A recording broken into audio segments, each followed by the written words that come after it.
a chicken Cordon Bleu video. What? And you're going, chicken Cordon Bleu, that's something you buy in a fancy restaurant. No, it's not. No. All right, so my area is a little cluttered over here, but y'all know me. All right, what you need. Now, chicken Cordon Bleu is typically done with blue cheese. We don't like blue cheese, and Charlie's not here. He's the only one that likes blue cheese. So we do Monterey Jack, okay? So what you need is you need your eggs, and I have it with the heavy cream, and you need your flour seasoned with salt and pepper, and you've got your seasoning, your breadcrumbs. I like to use Italian breadcrumbs. That's just what I prefer. Hey. Okay? So you're gonna get your cheese, any kind, whatever you can use cheddar, that Monterey Jack, cheddar. Listen, you can use a whole stick like this. I just prefer to make them smaller to fit them in better, but you can use any cheese you want. Just because the original recipe calls for this or that, do not fall into that trap. See, home moms, home cooks, we don't follow that beeswax because it's all beeswax. It's like, you know, we do what's comfortable for our home. I make a lot of dishes that I copy from other people, and I make it comfortable for my family. Because everybody thinks you have to do what the recipe says. No, you do not. You do your twist, your turn on it. Okay? So we're getting everything set up, and once everything is set up, I will come back because I'm tired of editing 1 and 2 hour videos. When you bread them and everything, they are massive. So we're going to cut this into 3. This is one way you can eat chicken breast, and it actually really tastes good because you got the cheese and you put all the stuff you're not supposed to eat with chicken breast in it. I know all the health people are going, yeah, because you put crap in it. Okay, so once you slice them open, you want to, I can't find my kitchen mallet. It's MIA, so I got this. Anything will work. Okay, you guys, anything. Give me a paper plate, Jeremy. Oh. I'm just gonna stack them. And as I stack them, I do want to put a little bit of seasoning on, so I'm just going to put a little bit of salt. I'm so crowded up here right now. That's what I get. I'm always doing 2, 3 things at a time. I can't just do one. A little bit of salt and a little bit of pepper. Because back in the day, what filled them up? Flour and bread. Flour, wheat, bread. That's what filled up families. So, that's what you're going to have to do. And while I'm seasoning the top of this one, when I set the other one on top of it, it will season the back of that one. Get it? That's what we're doing. And it's okay if it comes apart in little pieces like that. I mean, you don't want it to go too much, but it's still hooked together. And when you roll it, it's still gonna bread and do all that amazing stuff. Okay, you see how it's like broken up? You see the cheese and stuff? Don't trip on that. Just kind of position the chicken a little bit. You know, just get it. See, the messed up part's underneath on my palm, right? Put it down. That messed up side down first, so it gets floured first. Wherever you want to do it. And now it's sealed in there. You're gonna shake it a little bit. Shake it a little bit. Get that excess flour off. Get it and hold it gently. Roll it in the egg wash. And then put it in the breadcrumbs. And once you do this, it ain't going nowhere. And when you cook it, cut it open, it's gonna be a piece of chicken. It ain't gonna come out in pieces. That's just the way it works. Don't ask me why, I don't know. I just don't trip on stuff. See, it's all broken? See, it's all broken right here. Put it back together. Just gotta push it there.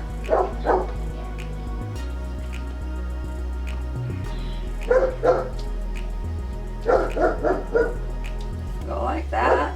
Just kind of hold it. This is not rocket science, you guys. It's pretty easy stuff, okay? You go to a restaurant, you say, oh, I'll have the chicken Cordon Bleu. And you think it's like some amazing dish. That's all they do. It's good, yeah. And some might do a little bit different. Look, everybody does things a little bit different than everybody else. Doesn't mean anyone is right or anyone is wrong. Just means it's different. Okay, that's all it is. You make it what's comfortable for you. So if you're making dinner and you're counting that package of 5 breasts for 5 people, you're doing it wrong. You need to count 1 breast for 3 people and just pound it out and bread it. Back in the day, how do you think they fed their kids and their husbands? How do you think they got by during the Depression? What do you think they did? Flour, wheat, corns. That's how they got by. They made that meat patty twice the size by flouring it. That's what they did. That's what y'all are gonna have to do. Well, your family's gonna starve. I hate to tell you. You better learn how to make more out of your food, okay? You're gonna need to know this. Now, this is just a simple, chicken dish. But some of you might think, oh my God, chicken cordon bleu, that's hard. Oh, it's no different than battering up a pork chop and stuffing it. No different. They've got women scared of the kitchen ever since the women's lib movement. And I'm sorry if y'all are women libbers, because I am not. I'm only 56. I was raised in that era, yes, but my mother did not raise me that way, number 1, thank the Lord. And number 2, I just don't believe in that. I believe a woman has her place in this world and a man has his. And we might like to wear pants sometimes, but they don't fit quite right down there, if you know what I mean. Okay? But I'm all for the man having control of his home. And we all know that we are the backbone. Y'all know that. My dad ran his home and my mom was the backbone. My mom got her way no matter what, but when my dad said no, she knew it, and it was no. Men are really good about allowing a woman to run the home. But when that man says no, because maybe he knows what's best at that particular moment. I'm saying sometimes your man just might know more than you, okay? We've just been brought up in an age where we think we're all it. And hate to tell you, we're in this mess because of a woman, okay? In case y'all forgot what she did, and I know I have to do the video on what she did and what she got Adam to do. And when you guys find out, you might not hold yourself in such high regard, because what she did was, oh my goodness. But Adam loving her, Adam following her, did it too. So it was both of them. And do you think God's going to just kick them out for eating a piece of fruit? Huh? Really? I don't think so. But we have been lied to for so long about a lot of things in the Bible. But I do know that what they did was so horrible that it brought the wrath of the Father on them. That sure did. And for him to kick them out, yeah, and to till the ground so that the woman feels pain during childbirth. He was proving a point there, you guys. You guys just don't know what that is because I haven't told you. And I'm trying to do a video, you guys. I'm trying to be responsible about it because it's not something it's going to be really, really tough for some people to take. It's going to be, but you are going to understand it. It's really hard because I'm, as you can see, I've got dogs barking. I've got, between Jeremy and Christopher, I don't have a second, for quiet video. And that's what it needs to be. It needs to be a quiet video. It's kind of hard to do that with them coming in and out, and wanting to be in the video, Jeremy and stuff. So it's kind of hard.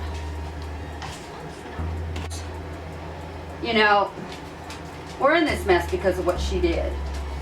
And what she got Adam to do, or what Lucifer got her to do, or Satan, and then what she got Adam to do. And so Adam ain't no better. We both have our faults, but we're in this mess because she listened. She listened to Satan. Had she not listened to Satan, who knows? You're not equal to a man, never will be. And any woman that wants to get on here and have at it with me, let's go, sister. Let's go. But I'm no women's liber. And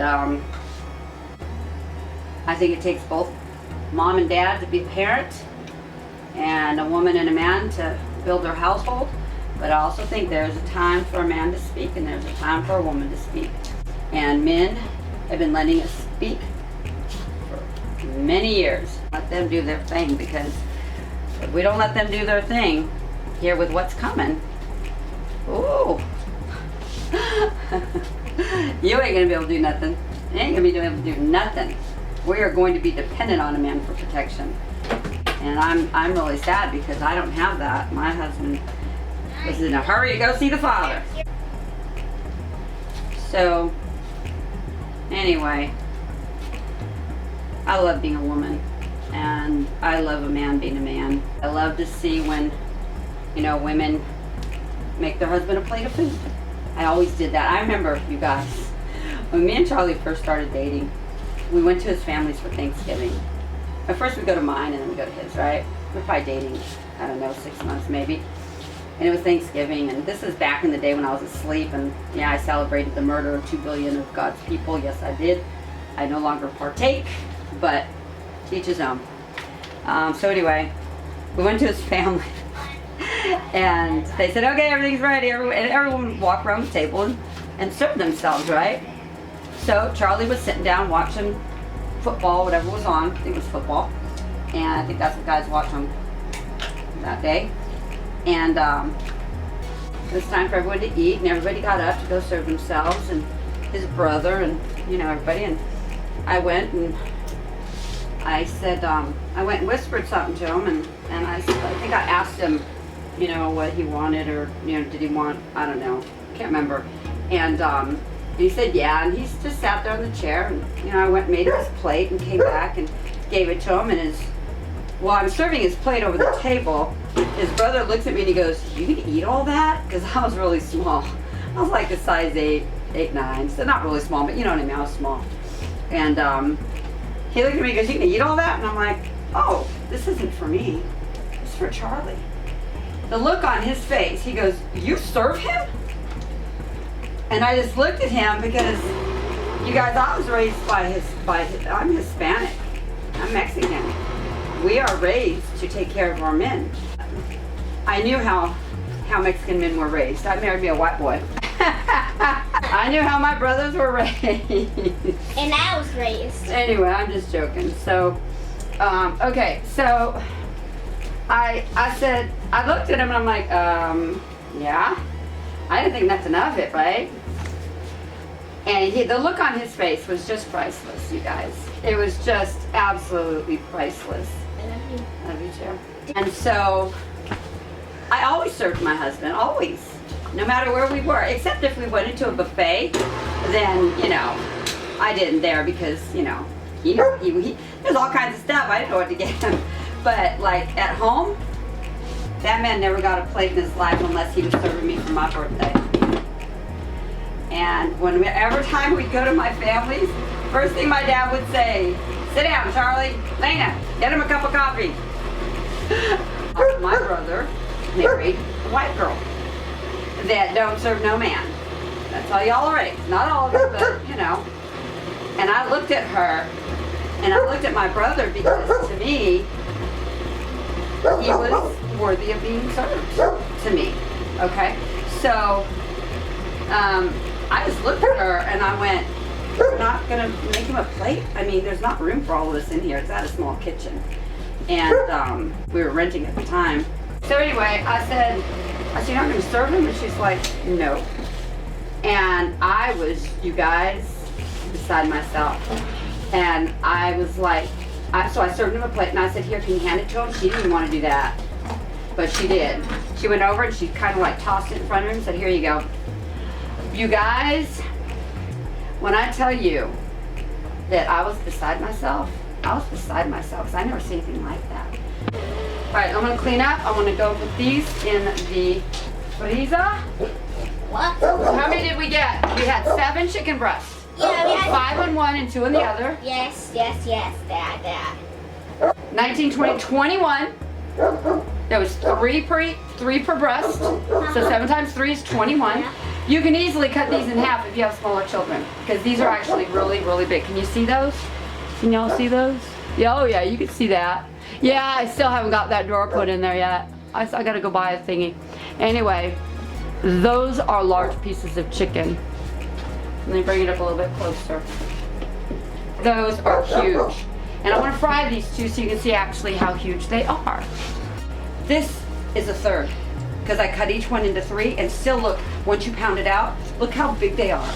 Like, if that doesn't feed your family, one member in your family, I don't know what to tell you, because there's just a way you go about cooking food that you can make enough for everybody. These are amazingly huge.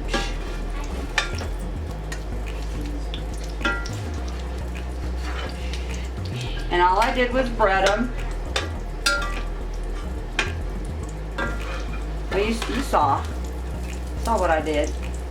And I have them cooking on low.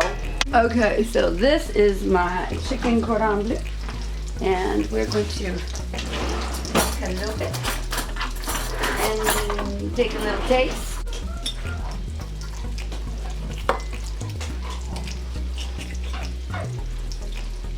Okay, so there it is, cut open. You can see the, well, let me see, where's the ham? There it is. Now I put small pieces of ham in these, y'all. You saw, because these were small. You can see the ham right here, and the chicken, and the, so I'm going to take a bite over here because I see all that cheese over here.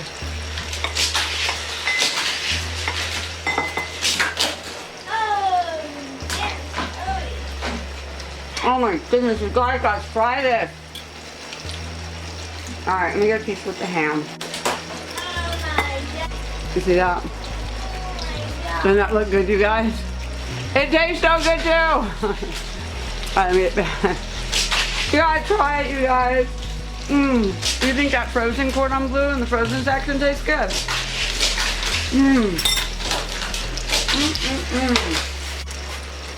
I ain't tooting my own horn because Father gave me all the knowledge to be able to do what I do. He gave it to my mama first. But, man, my mama's in my kitchen with me right now. God, this is so much. You guys, get you some. Go get you some right now. Alright, thanks for watching. Love you guys. Bye.